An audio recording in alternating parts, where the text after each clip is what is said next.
Hare Krishna and a very good morning dear students.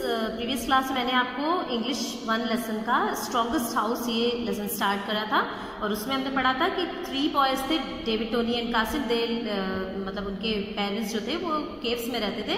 तो एक दिन तीनों ने अपने डेविड की मदर से पूछा कि can't we live in the strong houses, हमको केव्स में नहीं रह के हमको हाउसेस में रह सकते हैं क्या? तो उनकी मारिया ने, उनकी मम्मी जो थी, उन्होंने बोला कि no, we can't live in houses because here lives a monster. Whenever he comes down, जब वो नीचे आता है तो he breaks everything, वो हर चीज को तोड़ देता है। तो उन तीनों बॉयज ने डिसाइड करा कि हम अपना अपना घर बनाएंगे। उन तीनों ने घर बनाया और टोनी ने अपना घर वुड से बनाया था, डेविड ने अपना घर बैम्बू से बनाया था डेविड ने अपना घर ब्रिक से बनाया था and Qasim made his house with bamboo. And when monster came down, जब मॉन्स्टर नीचे आया तो उसने देखे तीनों घर, तो उसने टोनी का घर भी तोड़ दिया और डेविड का घर भी तोड़ दिया। अभी कासिम का घर बचा हुआ था सर, ठीक है। तो वही हम रिमेनिंग पार्ट जो है आगे इसका आगे से पढ़ेंगे। अभी both David and Tony ran to Kasim's house. जब उन दोनों के घर तोड़ दिए उस मॉन्स्टर ने, तो दोनों David and Tony they ran to Kasim's house, Kasim के घर की तरफ दौड़े वो दोनों।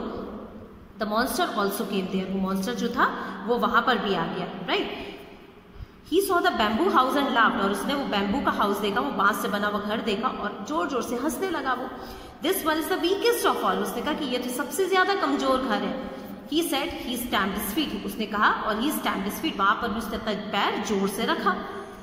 The bamboo house shook and swayed from side to side, bamboo house shook, जब उसने पैर रखा ना अपना, तो बैम्बू हाउस शूक मीन्स हिला, थोड़ा सा हिला, and swayed from side, swayed means ऐसे एक तरफ से दूसरी तरफ, ऐसे लेफ्ट टू राइट, ऐसे जैसे एक तरफ से दूसरी तरफ जाता है ना, साइड टू साइड, एक तरफ से दूसरी तरफ ऐसे सिर्फ हिला इस तरह से।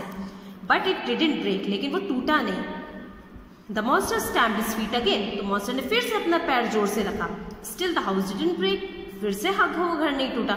Eight last the monster left the place huffing and puffing, और उसके बाद वो मॉन्स्टर जो था, हफिंग एंड पफिंग मीन्स थक जाना, इतनी जोर जोर से वो अपना पैर रख के बिल्कुल थक गया था, ठीक है। कई बार उसने ट्राई करा होगा, but the house didn't break, so he got very tired और and after that he left the place, उसके बाद उसने वो जगह छोड़ दिया, चला गया वहां से। From that day everybody in that land build bamboo houses, और उसके बाद उस दिन से एवरीबडी इन दैट लैंड, उस लैंड पर सब लोगों ने बैम्बू से अपने घर बनाए, ठीक है।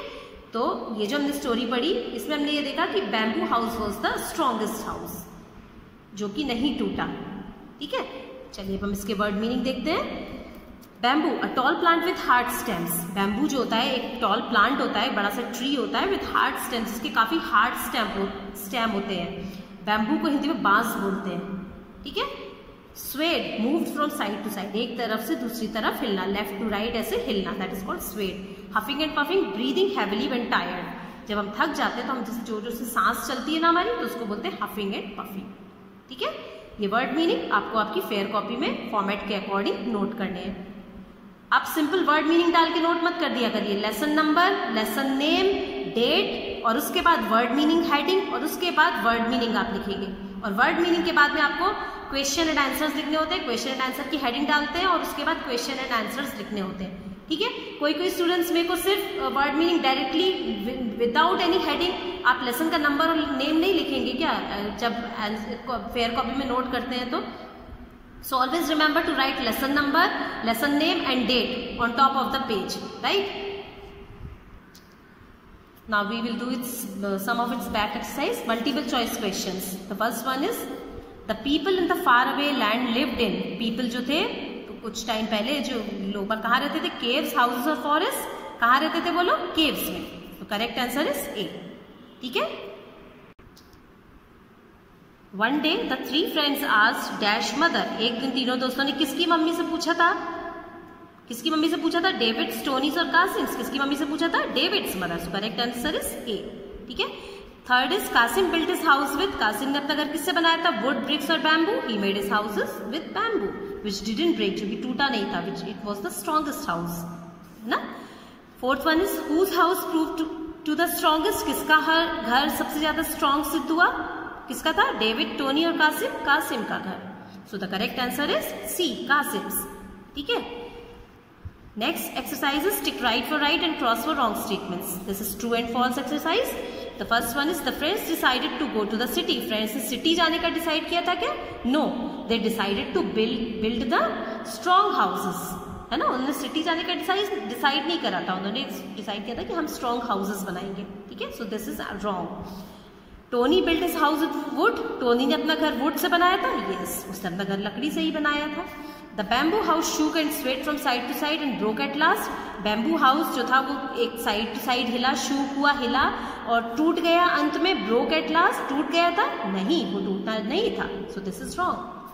The wooden house also broke, wooden का घर भी टूट गया था, लकड़ी का बना हुआ घर भी टूट गया था, यस, इट ब्रोक, टूट गया था, so this is right answer, this is right, ठीक है। तो आज स्टूडेंट्स हमने rest part of the lesson and word meaning, MCQs and फिर ट्रू एंड फॉल्स, इतना आज हमने करा है।